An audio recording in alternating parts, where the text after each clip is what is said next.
Good morning, everyone. Okay, so we are on the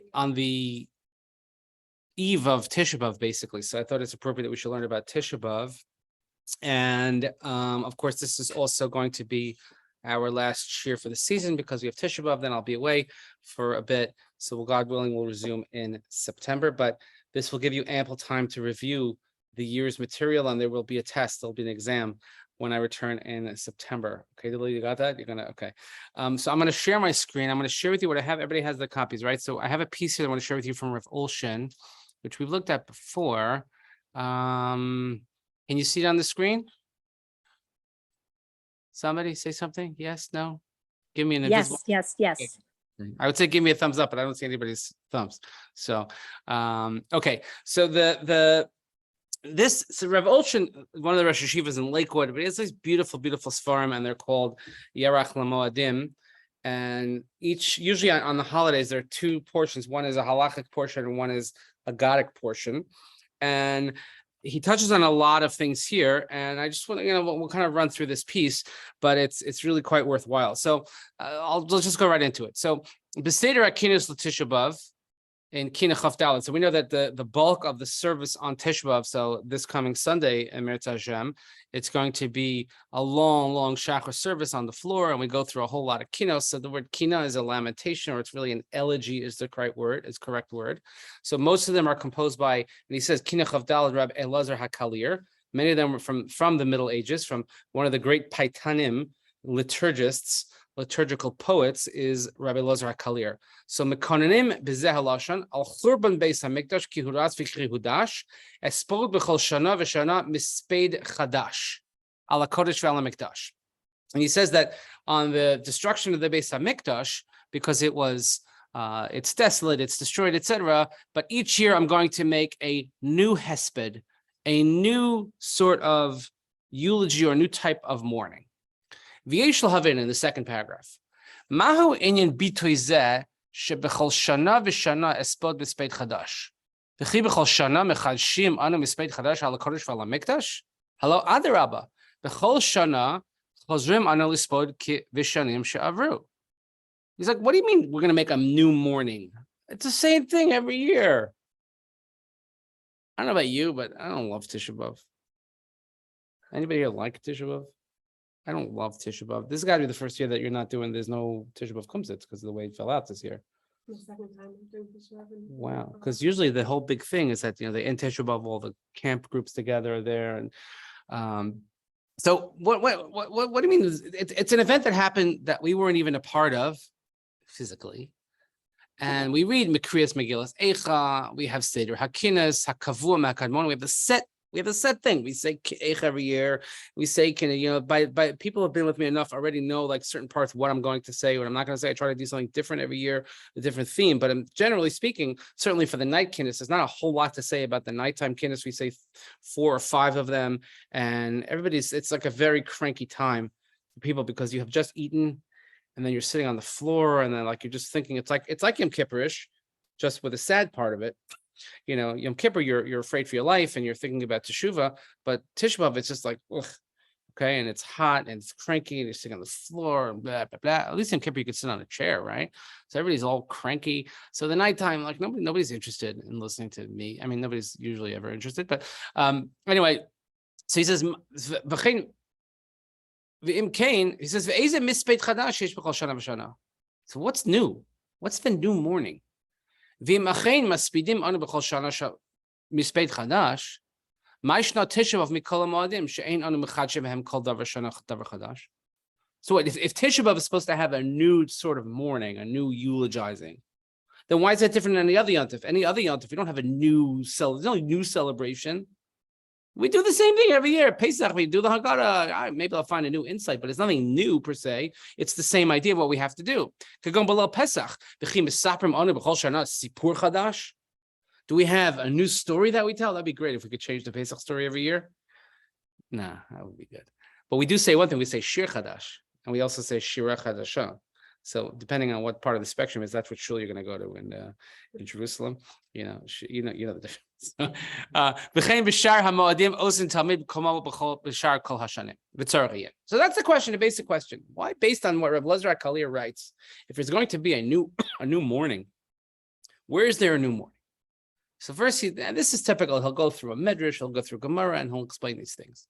He says, "V'hine v'nir lebar yisod hadvarim v'hine isa b'medrash," and that stands for Eicha Rabasi. The medrash on Eicha says, they tell a story about Bereish Megillas Eicha. B'chosivke balayla. That's the beginning of Megillas Eicha. We say b'chosivke balayla. We're going to cry. We're going to surely cry on this night. V'zel l'shana balayla lama balayla. Rav Eva Laila Moshech Imokina. The nighttime brings with it a certain type of lamentation, with it a certain type of elegizing. There was a woman who lived in the neighborhood of Rabban Gamliel. She had a son who was very sick and he died. She cried naturally, you can imagine, she cried all night long. When Rabbi Gamliel heard her crying over the loss of her beloved son, and then he remembered, he thought of the destruction of the Beis HaMikdash, and he cried so much until like his eyelashes fell out. And when the Talmidim saw this, they took him out of there. They took him out of the neighborhood. They got to get him out of here. So the medrash,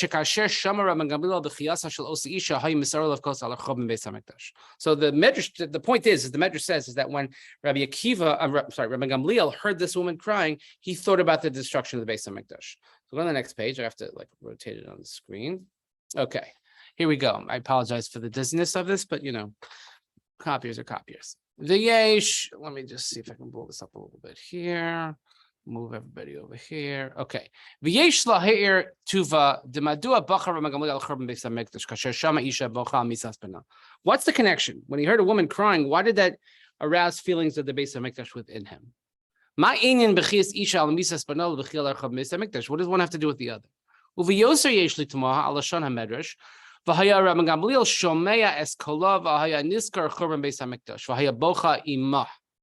The language of the midrash says that he heard her voice, he remembered the destruction of the Beis HaMikdash, and he cried with her.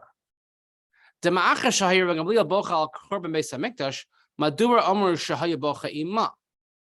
he's crying over the Beis HaMikdash and she's crying over the loss of her child, was it that he cried with her? They're not crying over the same thing. So that's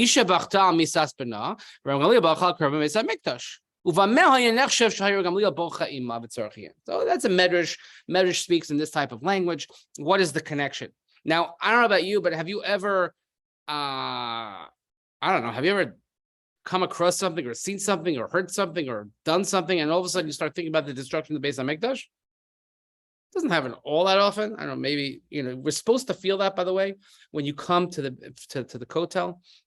There's a halacha in Shulchan Aruch that says if you haven't been to the Kotel for X amount of days, then you have to tear kriya. That's why people in Israel makbid to go at least once every 30 days, so they don't have to tear their clothing every time. Or the other trick is, if you haven't been there in a while, go on a Friday afternoon or Erev Yontif. If you go Friday after Chatzos, then it's already close to Shabbos, so you don't tear kriya. But it's an interesting, they do this to the kids in camp, they do that? Yeah. It's like a whole thing, like people have been to the Kotel, but do they really feel the destruction? They're like, ugh, I gotta tear my shirt. It's hard to say that we really feel destruction. We do all of these things. We sing, at a chuppah, they put ashes on the chassan's head and they break a glass, and we put a little square in the building when we build a building, zecher l'churban. But do we actually feel the destruction of the Beis HaMikdash when we see or hear those things? It's hard to see or feel something that we were never a part of, which is exactly the challenge of Tisha B'Av. How do we experience Tisha B'Av when we never experience what the real life of the Beis HaMikdash was? So if you ever have the opportunity to do this, it's super cool. So if you ever go on the rooftop of Esha Torah, which they have a phenomenal rooftop. And so one of my classmates is now the Mankal of Rabbi Steve Berg. He's the head of Esha Torah now. And there's lots of great people that work there. So they developed this app where you could take your camera, and if you stand on the rooftop and you look towards Har Bayit and you scan with your camera, and it shows you what would have been there. It's super cool, like in 3D. Because like when you look up there, you look at Har Bayit, all you see, there's one thing you see in this, and you can't unsee it, is that dome, the gold dome. Then I have to tell you that's not really the Dome of the Rock, it's the other one. It's, Al-Aqsa, this, all okay. It's cool. It's like iconic in its appearance.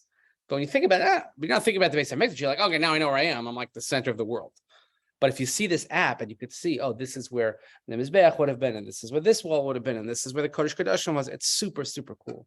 Which is why, like, if you do the tunnel tours also, they show you, they have those like 3D pieces that they place over, and they show you what it would have been, and this is destructive, this era, this era, this era. So, yeah, and you have to do it a few times to really absorb what it means. But that's at least something a little bit more concrete that we could feel. But here, Rabbi Gamliel, he sees a woman crying, and he cries with her. What's the connection? So, V'nira levar hadavar. And here he gets into a very, very controversial topic, something we spent a few weeks on about 7-8 years ago. We did it over a few Shabbosos. I'm sure those who remember it clearly. Actually, none of you was here for that. Oh, no, Yafit was here. So Julie was here. So we have the whole question about, is it appropriate to to observe Yom HaShoah? So it's a matter of great, great controversy. You think, like, how could that be controversial? But look at this, what he says here. He says, V'nir ledvar hadavarim, Tihinei yadua shedebekufa achar churban hanora be'Europa shenetzuchu 6 million kedoshim al yedei hasonim arum yimach shemon v'zichron helu harbe anoshim rayon likbo yom tanis eslichas lekonen al satzar gedola v'yanikba liyom zikron achurban hanora she'aver bo achinu beis Yisrael. So after the Shoah, people wanted to make a special day, what we call Yom HaShoah, to commemorate, to mourn, etc. Vehivi, he grants from Rabbi Schulzinger, Besifro Pnei Rabbeinu Hagriz, from the Brisker Rav. Shkein bo v'shol azel amar Hagriz. So they asked the Brisker Rav, who was the uncle of Rav Yoshe Ber Soloveitchik from here in Yeshiva University at the time. Keshedibur al Rabbeinu al devar rayon shel kvias tanis tzibor beikvas achurban anor shel gzeros. He says when we have the Shoah, those are the years of the Shoah. Hera Rabbeinu es amar b'seder akinis l'tisha b'av b'kina hamaschelas mitein roshi mayim. So this is the source. They look at one of the kinis, which we're going to say on Sunday, which is called mitein roshi mayim. Shenischaber de Rabbeinu Kolonis bar Yehuda al churban gilas Ashkenaz aspayev v'rmaiza magensa. So this is the kinah that's written for the Crusades. The communities of, again, Aspira is spire, Vermaiza is worms, and Magensa, Magens. So that's, we call it Kilat Mashu, usually what they say. Magensa, Spire, and Vermaiza. So anyway, B'gzerish Shnas Tatanu, V'kinizim Makonin al Harugi Ashpira, Shneru al Kiddush Hashem B'Yom Shabbos. We have exact dates, by the way. Ches and Vermaiza, which is on Chav Gimel and Rosh Chodesh Sivan, and Adire Kahal Magensa, and a third month for Shlishi. So, and by the way, this is one of the reasons why when we say Av Harachamim every single Shabbos, that tefillah Av Harachamim right after Yom Purkan was made for these tragedies that happened during the Crusades, which is why that even when we bench Rosh Chodesh during Iyar and Sivan, we still say it because we have the exact dates. We know because of this kinah, we know exactly the dates, that since it happened during that period, that's why we would still say it, even though we bench Rosh Chodesh. Okay, that's a little side point. That's like a little extra bonus information, which I'm going to give it to you for free. And it says, Ki shekula harigasam hisabel hisafra. I'm at the second to last line. It's Kisreifas based on Lakena Lam Vahabira. So v'im tishalu lama okane lo ekonein b'mei hagzera hanal achurban kilas hakodesh elarak b'Tisha B'av. So why do we not have a special day for those? Why do we not have a special yontif, a special Yom HaShoah for the Crusades? Why is that lumped into Tisha B'av? Al zeh meishiv hamakonein. So then Rav Kolonimus, who wrote the Kinah, says, and we're going to the next page. It's the top of the next page. If yichi ein lahosif moed shever v'taveira, if ein lahaktim zulasi la'achara. Tachas Kain Hayom. So he says Elra Vespedava Alila Vevka, etc., etc., etc. No, so what the Makonain says, what the author of the Kinah says is, we're not allowed to add days onto the calendar. Look what he explains. Haresha Heshiv Hagriz. So the Brisker Rav said, She'ain Roy Lanu Lahosif Moed Shever V'Taver Alatanios Harishona Shiastu Hakadmonim. We cannot add any more sad fast days onto the calendar other than what we have. That after the Crusades and those years, that many thousands that were lost, we never made a specific fast day because we cannot add on days of these types of mourning. And that's why we added on to the days that when we talk about the destruction of the Beis HaMikdash.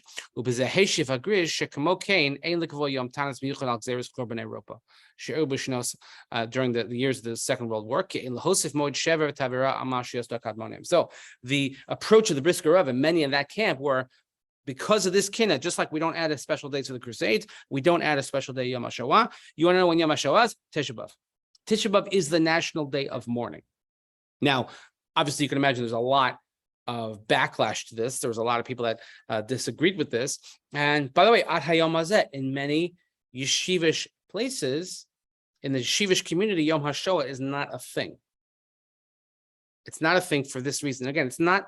And nobody should ever think that Chas v'Shalom people don't care about the Holocaust, or people they lost as many people, if not more, than people in our communities. There's no difference. They killed everybody. But in terms of establishing a yontif, when I say yontif, I mean a special day of commemoration. Well, halachically, it's problematic. So we spent a few weeks going through all the sources of this, and sometimes they did and they didn't. For us, for the positive, is that part of knowing? No. Well, that thing would do for other reasons. No, but this is in terms of negative. Shever v'tavera, in terms of things that are broken, things that are cursed. Okay.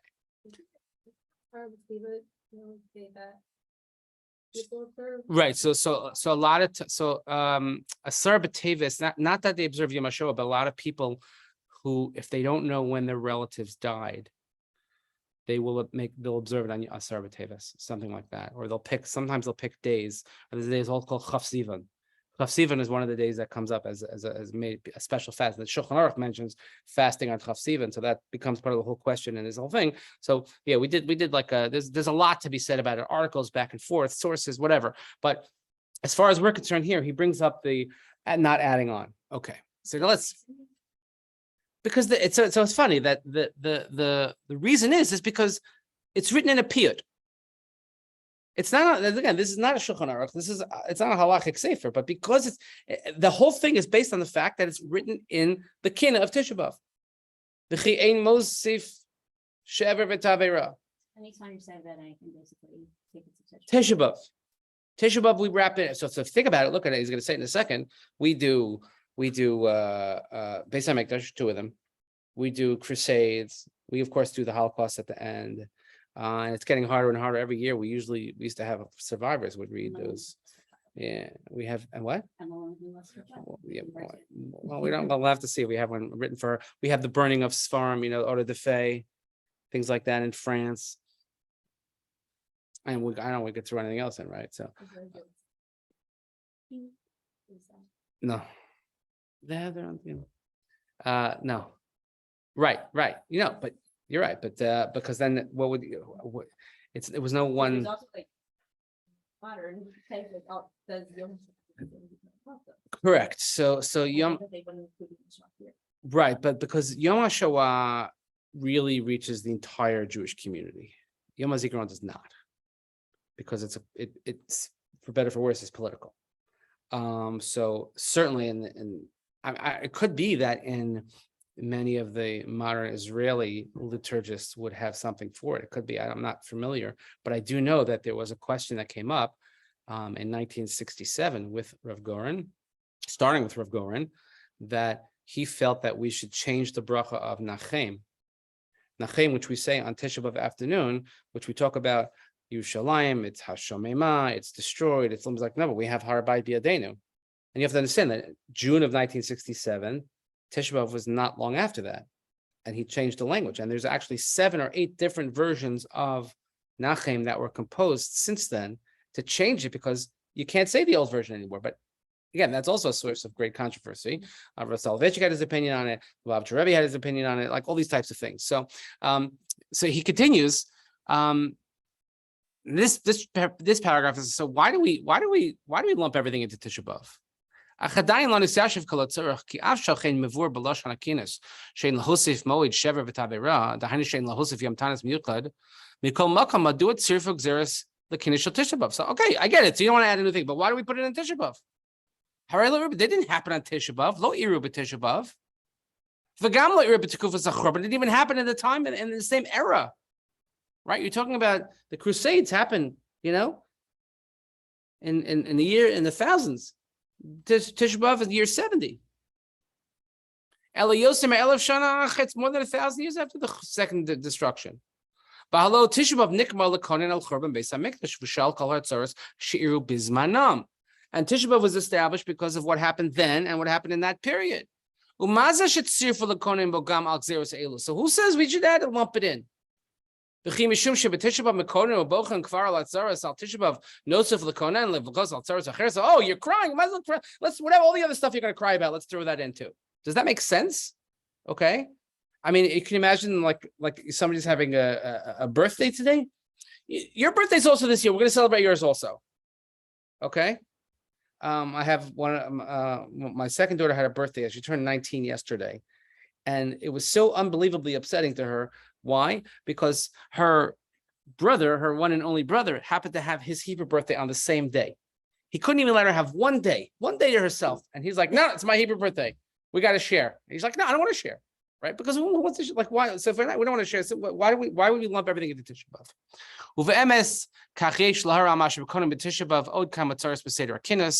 Even though they're not part of Tisha B'av, Churban, go to the next page. We talk about Asara Horugei Malchus, the 10 martyrs, and Arzei Levanon.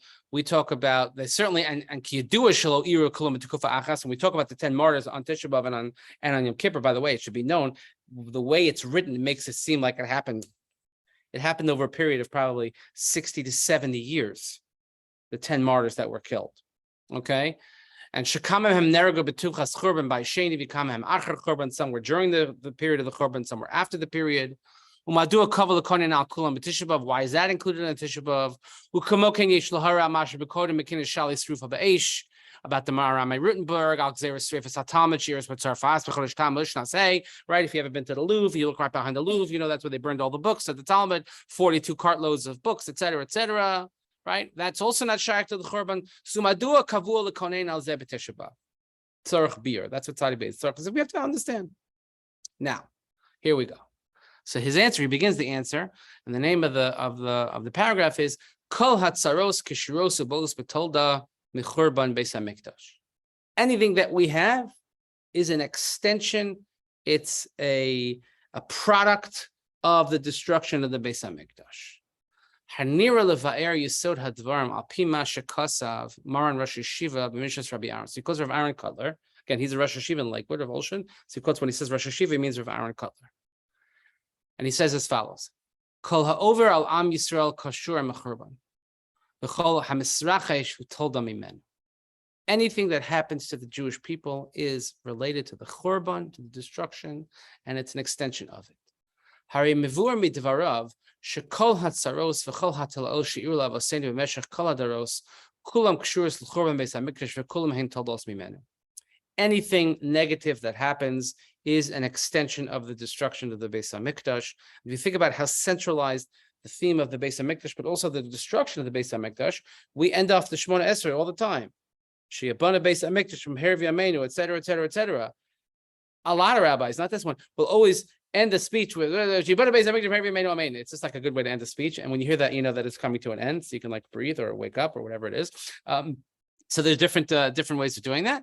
He said, what does that mean? So, okay, so you could say that it's an extension, but what does that mean? Ubir bezehu. And here's the explanation.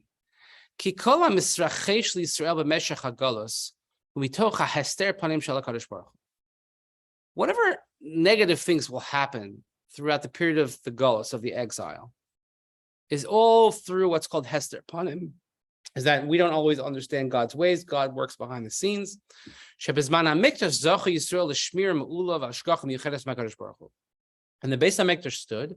The people had understanding of the overt presence of God, and it was almost like an above nature type of existence.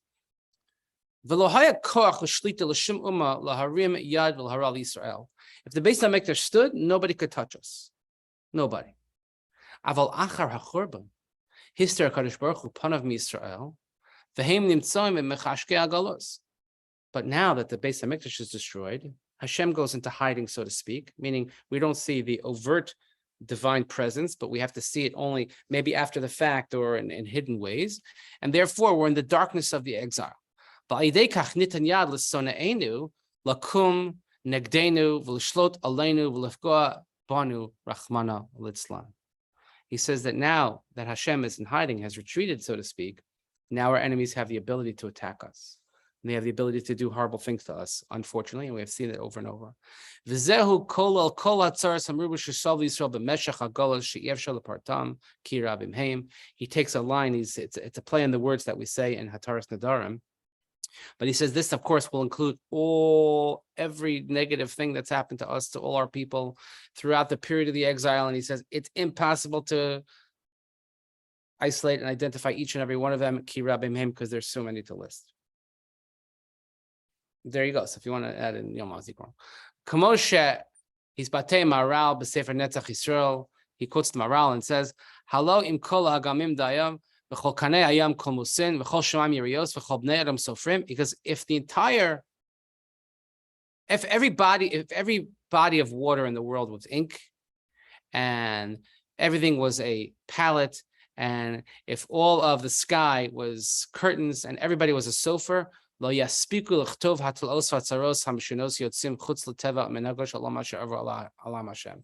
still not be able to have enough space to write down all the things, the terrible things that have happened to us. You know what? We've been pretty persecuted. I think that's fair to say. And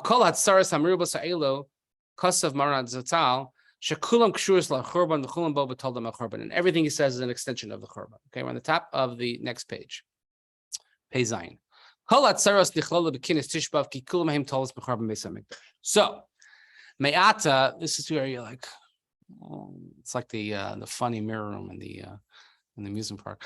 Me'ata lefizeh move on ma'od, ma'shekalu shar kol hatzaros hanal b'kinish al Tisha B'av. He says, now I can understand why other negative tsaros, etc., are included in Tisha B'av on the kinos.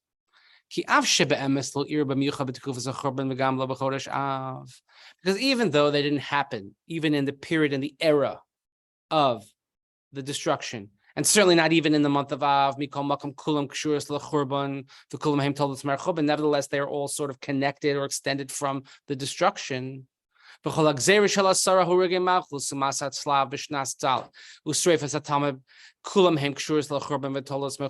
those things, the 10 martyrs and the burning of the books, etc., and the crusades, they all extend from the Churban. So if they extend from the Churban, then the place to mourn them, the place to say them out loud, the place to wail over them is when we talk about the Churban, the destruction. And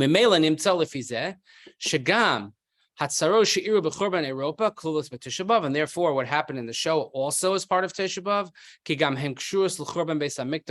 We told this man, and it's also an extension. That's why, by the way, they used even when we talk in halachic literature, when we talk about the Shoah, they use the word Shoah necessarily. They use the word Churban Europa. They even use the same word of Churban, which is destruction, which it was destruction of Jewish life and everything Jewish in Europe. And everything he says is an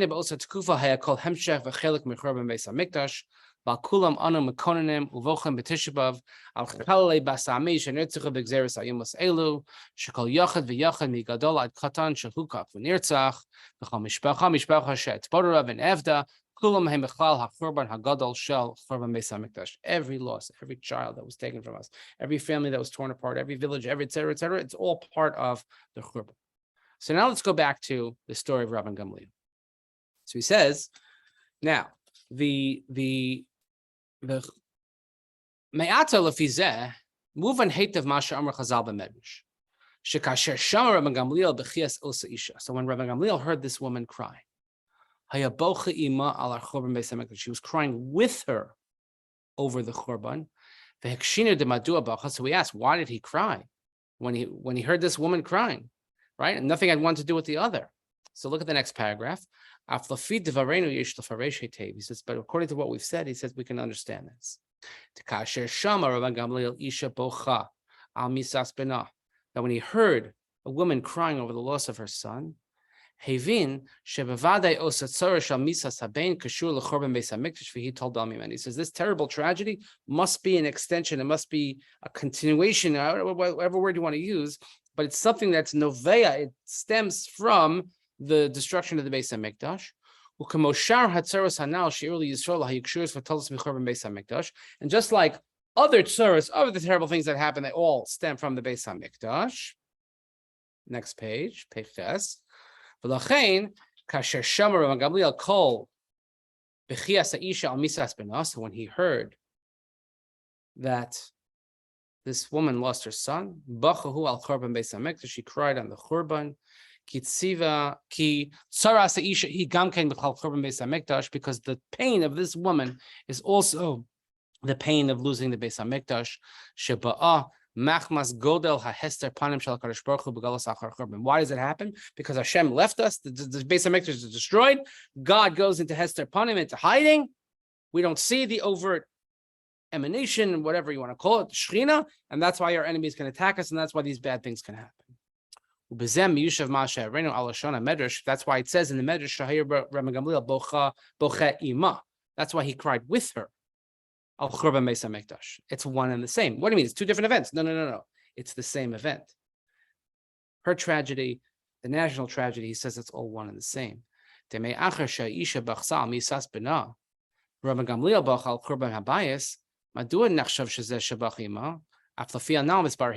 can understand.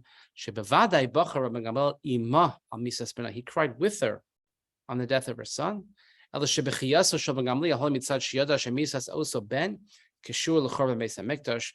why it says that he cried with her. He understood that her loss, her tragedy, is an extension of why the tragedy of the Beis Hamikdash happened, or a result of why the Beis Hamikdash destruction. Okay. So now we have to go back to the original question: is what does it mean that you have to have a new type of mourning every year? So let's see what the Ron says. Right, so let's see. So L'orzos in Siman Chet, Yesh lachsav l'va'er lashon hakina espod b'chol shana v'shana mispeit chadash ala kodesh ve'ala mikdash. What's the new v'hikshinu ma'azeh she'anu mechadshim b'chol shana? What does it mean that every year we have to have mispeit chadash? Ach l'va'er divareinu muvan ma'od. The destruction of the Beis Hamikdash is not a past one-time historical event or two-time historical event. There is a constant Churban Beis Hamikdash that is happening each and every year in all generations. And like Nina said, right, that according to and to our suffering and to our dismay, what's happening? We have so many new tsaros. And I don't think anybody needs to look too far to see tsaros that we have in the world, whether it's personal tsaros, whether it's communal tsaros, whether it's national tsaros, whether it's international tsaros. There's no shortage of pain that people are experiencing and suffering. The kulam kshur is the Churban Beis Hamikdash, and everything he says is connected to the Churban, v'hem toldos mimenu, and they are extensions of it. Omrim espod b'chol shana v'shana mispeit chadash ala kodesh v'al hamikdash ki kol ze nichla b'chorban hakodesh v'hamikdash v'akol tzatzal amen. That's why every year we say you have to have mispeit chadash, because everything stems from the Beis Hamikdash, from the destruction, and anything that we have negative that's going on in our lives or people around us, we're suffering. It's all the same syndrome, so to speak, that because HaKadosh Baruch Hu, as a result of the destruction of the Beis Hamikdash, is now behester panim. These things can happen to us. V'lo od, not only that, the Rabban Gamliel, the story with Rabban Gamliel in the Medrash, so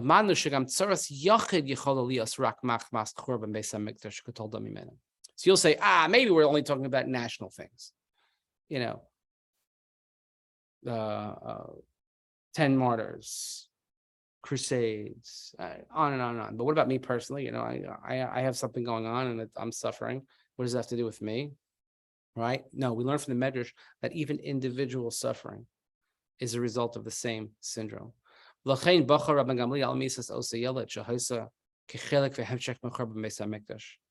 Gamliel saw that this child died, he saw that as part of the Churban of the Beis Hamikdash. U'memela hu adin gam shar kol hatzaros harabos v'tragediot hanarot hanishmot l'dal ve'enim b'chol yom v'yom. And again, nobody has to look too far to find tragedies, personal and or communal. This is also a Churban. And it comes because God has removed his eminence from within us. He's only hidden in our exile. And if God,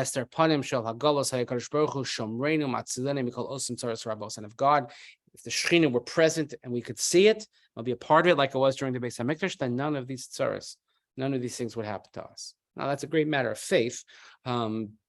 How you want to deal with that, how you want to believe that, it's up to you, because sometimes, especially when you're going through a challenging period in your life, a difficulty, a tsar, whatever it is, whether it's loss, whether it's health, whatever it might be, it's very hard to say, oh, like if God were here, would everything be better? Or where is God? Or, what? It's very hard to see, but he's talking again on this sort of philosophical level. Umimela, the last paragraph on this page, on the right side, move on shalachein mosifan anu be'emes mispeit chadash b'chol shana v'shana. So every year, so how does Tisha B'Av? It's the same thing. No, it's not the same thing, because we're mourning. I'm sure that stuff has happened this year that you didn't have last year. That losses occurred that you didn't have last year. The challenges have arisen that you didn't have last year. And that's what Tisha B'Av is about. And the further away we get from the destruction event, we realize that the more hidden God is from us. Everybody's trying to get rid of us, every single generation. He says, and we stand among the nations like one little shepsel among 70 wolves.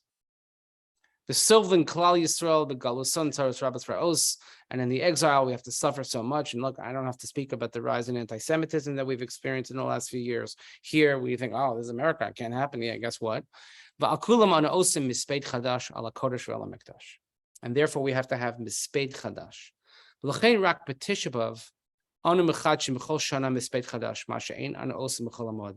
And that's why we don't make a new story on Pesach.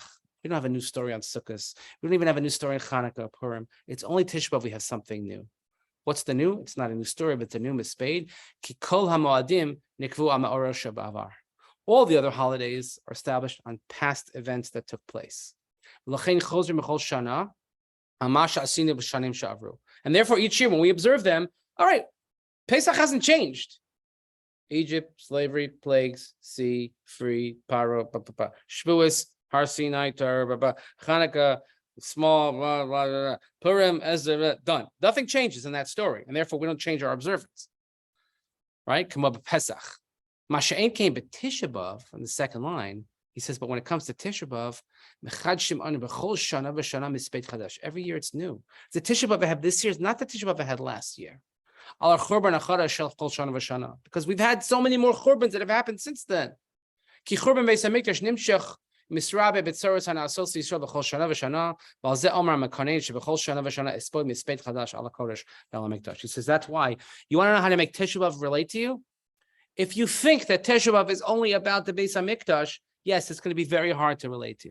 But if you include in that as a result of the destruction of the Beis Hamikdash, every God-forsaken thing that's happened to us, which has happened to us personally and communally, then maybe we'll have a different approach to it. Maybe it'll be like, wow, I feel a little bit more. And that's why this is a day and this is a period, it's a time, it's a day when terrible things have happened historically to the Jewish people. So often they fall on or near Tisha B'Av because, you talk about the expulsion from Spain and certain things happen in the Shoah and Thurman Munson died, like all these terrible things that happen on Tisha B'Av. That's why, and people have had experienced a tremendous amount of personal loss. So if you it's the next paragraph, he just basically summarizes what we just said. He writes in a very clear, almost repetitive, but I think it's a very clear, concise fashion. But I think it's a very, very important lesson when it comes to Tisha B'Av is how do we make Tisha B'Av relevant today? Which I think is a great challenge that we all have, because most of us, we kind of just want to get through it. We want to survive it. So I have some good news. So this year, because Tisha B'Av is so late, it's already August. So it's going to end earlier. right? Which means that Yom Kippur is going to end earlier. Also, Yom Kippur is a little bit more than 3 weeks later than it was last year. So, you look at the time Yom Kippur ends, it's going to be much earlier. The fast is still the same amount of time, by the way, but it just doesn't feel that way. It ends earlier. Okay. It's not like the height of the summer. We're already on the downswing of the summer. We're less than 2 months away from Rosh Hashanah, by the way, just now, right now. Just letting you know that. It's almost Pesach. The idea of getting through it versus like, well, maybe we could find a way to make this meaningful. So what I would suggest is if you have the opportunity on Tisha B'Av, and by the way, it's not a work day, it's a Sunday, there's nothing else going on, and after you watch Schindler's List or Operation Thunderbolt or Raid on Entebbe, whatever they used to make us do in camp, like those, there was like a combination of sadness and Jewish pride that we had to feel on Tisha B'Av. Look through some of the kinnis, or maybe just take a moment of self-reflection and say, I've had a rough year, or maybe didn't, but I've had a rough year, and I can understand that I can relate to it. That everything is novea from the fact that Kadosh Baruch Hu, what I see at Kadosh Baruch Hu directly, what He has in mind for me, then there would be no tsaros, because I would know exactly what He has in mind for me. But now I don't know, and sometimes we never know. We have to understand that there's hashgacha pratis, there's divine providence, and everything happens for a reason, and maybe we'll figure it out one day, but most of the time we don't. We're just kind of like, yeah, why did this happen to me? Like, why do I have to go through this? Like, really, like, I'm a good person, try to do the right thing. I don't talk during the rabbi's speech. Like, I go to class on Tuesday. Like, really, what else do you want from me? Like, I get tzedakah, I daven, I learn. Like, come on, God, really? No, sometimes we don't get the playbook. In the time of the Beis HaMikdash, people had the playbook. They didn't have to worry. Now we don't have it. So if you can relate your own personal experience to Tisha B'Av, I think it'll have a greater impact on the way that you will celebrate. And we try to do this. I try to give this over. We spend a lot of time on, when we do the kinnos. Again, I don't do all the kinnos. I pick a few and we go through them. Try to make them relative to the crowd. Although I will say that a few years ago, it was 7 years ago. I should know. 7 years ago, that Tisha B'Av wasn't feeling it. That's the year that Moshe was born. So he was born on yesterday was his Hebrew birthday, was Daled, and his Shalom Zachar, Shabbos Chazon, we had his Shalom Zachar, which was like wild from what I remember. And we had so many people here for Shabbos, and then Motzei Shabbos went right into Tisha B'Av. Tisha B'Av was on Sunday, and then Monday was his bris. So that year on Tisha B'Av, I always say I kind of mailed it in a little bit. I wasn't really feeling it because I was like on a different place, as you can well imagine. So, but if you think about that, like, if that could be for the positive, then it happens in the negative also. If a person's having a negative time, then you can tie that into Tisha B'Av and kind of work through it. Not the easiest thing to do, but it's something perhaps that we have to consider. So we're just trying to figure out a way to make Tisha B'Av meaningful, or maybe more, I should say, relative to our own personal experiences, and hopefully we will attain that level. So I hope everybody should have a meaningful relative fast. I hope that we'll have only simplest and good news to share. And I also just wanted to thank everybody. We're concluding another successful year, in my mind is successful, of learning together. And I look forward to continuing, God willing, next year on we'll again, hopefully in September. And I'm always open to suggestions. If anybody wanted to, nobody except Dina ever suggested, but if anybody really wanted to change topics or something, let me know. Send an email to the group and we'll take it under consideration. But again, everyone should have an enjoyable rest of the summer. I knew I was doomed. I was in Target even 3 weeks ago and already they had the school supplies out. That should be illegal. The Halloween store is coming up, right? Man. And they make fun of me when I talk about Pesach. Okay. But yeah, it's a privilege for me to be able to teach in this forum. So thank you. And I'm glad we've kept the Zoom option open so that Julie at the beach can watch and everybody can watch the recordings afterwards. And yeah, so everybody have a wonderful day and we'll see you back here soon enough. Take care. Thank you, Rabbi. Bye.